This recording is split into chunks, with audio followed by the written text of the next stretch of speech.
This video covers a 4,700 square foot bioflake system installation for the Warwick Valley Humane Society.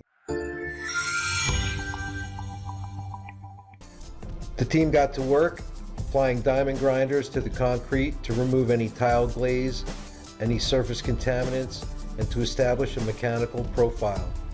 Next, a complete vacuuming and solvent wipe to ensure all the debris was removed. The base layer of this system is Fast Top SL, which is an 1/8" urethane cement slurry. The slurry is applied and then broadcast to rejection using a 60/80 aggregate.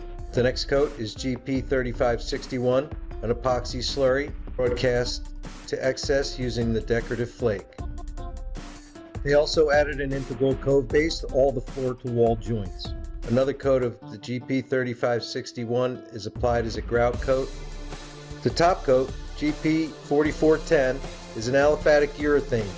It's a chemical resistant and durable top coat that, when combined with 220 grit aluminum oxide, has an excellent non-slip texture.